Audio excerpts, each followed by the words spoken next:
Ahoj, čau. My jsme kapela Overhype. Hrajeme všechno možný, ale asi rapcore se to teďka blíží asi nejvíc. Já jsem zpěvák, takže já jsem Kalvi, čau. Tohle je náš ctěný kytarista Cibul, tady máme basáka. A to je Martin Bubeník. Čau. Včera tady na Melodce proběhl váš koncert, máte představu, kolik tady bylo třeba lidí? Mám takovou informaci, že bylo 240 platících, plus samozřejmě hodně lidí, kteří jdou na guest list a tak dále, takže já si myslím, že ke 300 to mohlo být.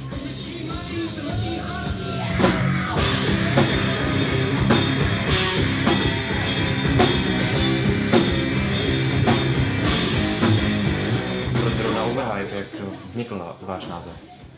Ty, já bych strašně rád ti pověděl nějaký úplně deep story o tom, jak jsme přišli na tohle jméno. A já si myslím, že to vzniklo tak, že prostě jsme přemýšleli tam ještě u Martina, u jeho prarodičů ve sklepě, což byla úplně první zkušebna. Si myslím, to bylo 2005. Jsme nějakým způsobem dali dohromady tohle jméno. No. Znělo to dobře, ale my jsme ani nevěděli v tu chvilku, co to vlastně znamená úplně. My jsme potom... Jako představu jsme jako měli, Měli jsme představu, bylo ale víc prostě, ono ve finále jsme přišli, že ten název je výborný, protože má více do smyslu. My jsme mysleli, že jako Overhype je něco, řekněme, jako, jak to říct, třeba přetlakovaný. Jo. Jsem si představil ten hrnec zakrytej tou pokličkou, jak prostě to fakt chce ven. A nakonec Overhype, když je něco Overhype, tak je to třeba takový přeceněný. Slavíte teď 10 let, v čem vnímáte hlavní posun? Tak samozřejmě změnily se styly hodně, protože nás nikdy nebavilo natáčet další album v tom stejném duchu, vždycky jsme přinášeli něco nového. Já muziku neskládám, takže teďka spíš mluvím jako za kluky. A samozřejmě názory, texty, ty se mění, jak se mění názory každoročně, prostě že zkušenosti a věk, to jsou všechno takové jako faktory. Schopnost ovládat nástroje a skládat texty v jiném jazyce se taky postupně zvyšovala. Mě by teď zajímaly spíš ty texty. Texty v minulosti, texty byly hafo drzí, bylo to o nenávisti, o agresivitě, jo, prostě byl jsem 16-17 letý kluk, strašný gangster, víš, patřil mě svět. Takže změnilo se tohle. Rozhodně si myslím, jako neříkám stydím se za svoje staré texty, protože to byly moje názory, ale ten posun je v tom, že jsem jak kdyby asi mozkovna mě trošku narostla, nebo víš, trošku, životně trošku propleskal. Po jak dlouhé době jste vlastně hráli včera? Ne, už je tak dlouho, že si to ani nepamatujeme. Od křestu, no. Od křestu. Takže to bylo 7. listopadu. 7. listopadu. No. Na Favále? Na Favále, no. Takže pár měsíců zpátky. Besídka, ne? Vánoční. No, to jsme si hráli pro sebe. Jo, to jsme vlastně, člověče, tam jsme jenom pili. Tak to bychom měli asi vystřídat. Ona ta besídka obvykle tak bývá, že si moc nepamatujeme a tentokrát jsem si teda tak Ne, tak to nevystřídne, to musíme vůbec na pravou míru. To totiž Meatfly, vánoční besídka. Meatfly je totiž náš strašně skvělý sponzor. Známe se přímo s majitelem Peťanem, tím toho zdravíme. A prostě my jsme vždycky hráli na jejich vánoční besídce, prostě byla to strašná čest a letos, jak kdyby už jsme tam byli tolikrát, že jsme si dali pauzu, no, ale stejně v podstatě si ani nepamatujeme, že jsme tam nehráli, protože...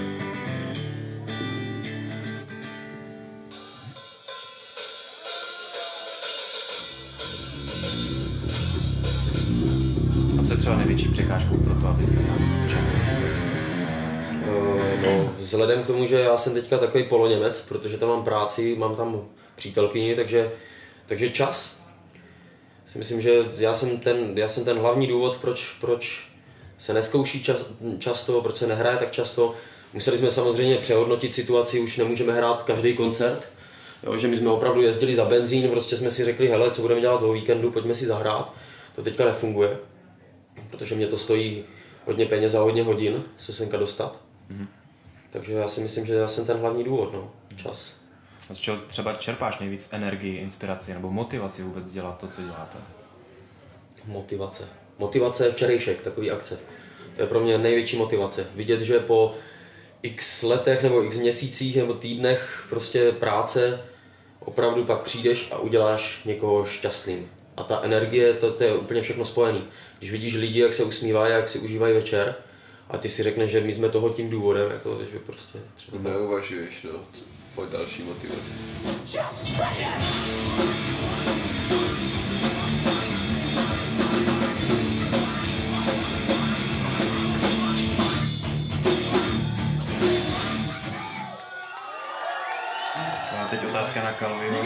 jsi schopný v rámci textu udělat kompromis?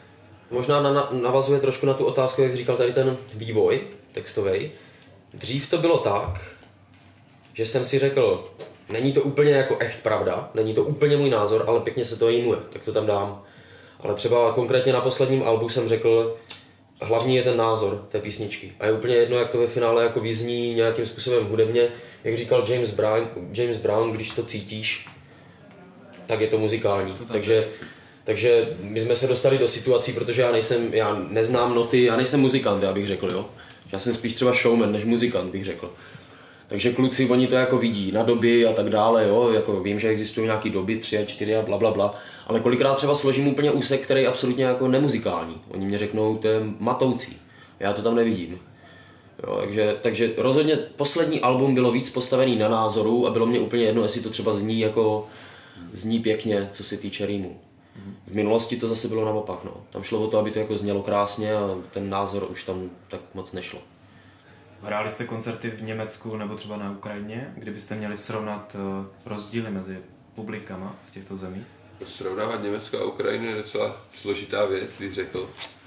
Ale co se týče prostě lidí, tak si myslím, že prostě lidi jsou dobří a špatní všude. No, myslím vzhledem třeba v České republice. Vzhledem v České republice. Víš co, hodně kapel, který přijeli třeba z Ameriky a tak dále, tak si strašně chválili český lidi, český kotel. Že jsme takový jako otevření. Já si myslím, a to není jenom jako teďka nemluvím jenom o fanouškách, nebo já si myslím, že jsme takový zlatý střed. Podle mě, jako když to vezmu hrozně do extrému, tak jako v Německu jsou ty lidi strašně jako morálně založení, což trošku někdy na úkor toho být někdy slušnej, právě upřímnost jde stranou. V Rusku jsem zase třeba viděl, s čím jsem se setkal, tam to je úplně naopak. Jo, tam je každý tak upřímnej, že tě klidně jak kdyby nasere, urazí. A já to vidím na těch fanouškách, že tam to je takový, jako my jsme tady takový jako uskákaní, my si to užijeme, ale máme tady i ty lidi, co třeba stojí vzadu a poslouchají to. V Rusku tam jsou prostě hovada. Jo, tam se jede kotel, Wall of Dead na každou pasáž, kde se to může vytvořit. V Německu to zase není, tam jsou tleskači. Tam se jede na každou druhou dobu. Takže tam přímo jako show je výborná, když máš dobrý koncert, jak říká Cibul, prostě máš špatný lidi, dobrý lidi. My jsme měli to štěstí, že jsme jako chytali asi ty dobrý lidi. Ještě bych od vás rád slyšel, jak si koncertovali v Rusku, nebo Marek se vlastně vrátil z Ameriky teďka. V porovnání třeba Svoboda v České republice, v Rusku, v Americe. Jo, jakože v Americe a i v Rusku si najdeš extrémy. Co se týče třeba stahování z internetu. V Rusku si stáhneš cokoliv, bez jakýchkoliv problémů. V Americe si můžeš stáhnout film a přijdou pro tebe, zbalí tě prostě. Takže zase je to prostě v jiných ohledech jinak. U nás je to prostě takové všecko něco mezi. A vzhledem třeba k autorským právům napadá tě způsob, jak bych se mohl třeba pomocí internetu řešit právě tady ten problém stahování nelegální hudby? My jsme v takové fázi, že jsme vždycky se snažili tu hudbu co nejvíce šířit. Takže od nás, když si to někdo stáhne, my jsme rádi. Takže my asi, já nevím, jako jestli máte na toto nějaký názor, ale... Já na to mám názor takovej, že pro něco makáš hrozně dlouho a pak jsem rád, když někdo přijde a koupí si to za těch 150 korun. Třeba jo. On mě tím nedává najevo, já chci CDčko, protože mám CD player a chci CDčko fyzicky. On mě tím dává najevo, hele, prostě děláte muziku pro nás, já můžu udělat tohle, tak tě tím podpořím. To CDčko stejně leží doma, jako jo. Nikdy nikdo nepoužije, takže stejně si to stáhne někdo do komplu a hodí si to na MP3 a tak dále. Takže mě nevadí, když si to lidi stahujou. My jsme asi tak vychovaní v téhle zemi, že? Tady se prostě stahuje muzika, tady vydáš album a další den to máš na uložtu a tak dále. Já proti tomu nic nemám. Jako... Tomu se nedá obránit v dnešní době prostě. Internet tomu všemu vládne, že od té doby, kdy se jelo na CDčkách a kdy se nosily kazety, prostě to je dávno, že jo, pryč.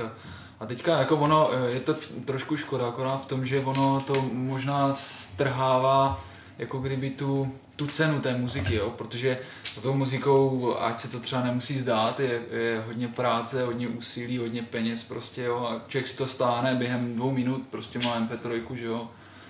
A lidi jsou rozmazlení, no. Prostě jo, internet nám strašně zjednodušuje život. A pak třeba ty příjmy pro kapelu se dají kompenzovat třeba merchem nebo sponzorem? Kdo je váš hlavní sponzor? Meatfly samozřejmě, ty nám pomáhají už léta. Tam jde spíš o takovej vztah, protože jsme výborní kamarádi s majitelem, s Petrem a Petr je muzikant dlouholetý, prostě holduje tomuhle, takže i když je to sportovní značka založená prostě na sponzorování bikerů a snowboardistů a tak dále, tak Petr je hlavním důvodem, proč vlastně tam jsou ty kapely, podle mě. Ty nám pomáhají prostě na každém kroku, jak říkám, my nejsme kapela, která z toho žije, je to pořád jenom hobby, takže hodně peněz je potřeba investovat a třeba ty trička nám Meatfly vyrobilo za úplně kamarádské podmínky a já si myslím, že prostě to jsou, nemyslím si, že bychom byli takový svižní v tomhle, víš, tvořit merch a tak dále a to je přesně jedno s druhým, jo? Když ty lidi si kupují ty CDčka, lidi chcou placky, CDčka, nálepky, chcou milion věcí, ale jak kdyby ve finále za ně nezaplatí. A tohle je jedno s druhým. Když by si každý to CDčko koupil, pak máš peníze. Já jsem v životě, my jsme byli vždycky toho názoru, v životě si nevezmeme z kapely ani korunu. Každá koruna půjde do kasy kapelní a zase se utratí za kapelu. Jo. A teďka nemám ani na mysli, nikdy se nestalo, že bychom utratili za nástroje. Vždycky se snažíme jako pouštět ty peníze zpátky do toho merchandise. Prostě zase zpátky do lidí. Co chystáte na rok 2016? Chcete rozvíjet nějak ten merch nebo plánujete další videoklip? Plánujeme videoklip, já vždycky úplně husí kůže, když mám říct, co plánujeme, tím se vždycky upíšeš. Ale ne, plánujeme videoklip. Plánujeme to hrozně moc, no, ale co z toho jako reálně. Plánujeme se prostě nezaseknout a to je v podstatě ten plán, co máme od začátku. No. Kdy bude třeba nejbližší koncert? Nejbližší koncert, člověče, je to v řešení, jako náš nejbližší koncert bude opět na podzima a tady v Brně, to jde o těch 10 let, slavíme s kapelou. Takže to bude fenomenální show, bude se to zase, že jo, tady na Miloce všechno kuchtit, takže a to je 7. října, říkám to správně. Pátek by to měl být. Bude to na Facebooku, každopádně si myslím, že to je 7. října, takže si to napište do kalendáře, bude to 10 let, chtěli bychom udělat trošku jinou show, bude to úplně jiný, chceme to udělat tak, že když někdo přijde na 10 let Overhype, tak když nepřišel na žádný koncert doposať, tak se dozvíš hodně věcí o Overhype a pokud chodíš na všechny, tak to rozhodně nebude nudná show, nebo nebude to úplně prostě stejný. Tak se budeme těšit. Děkuji za váš čas. Taky děkujeme.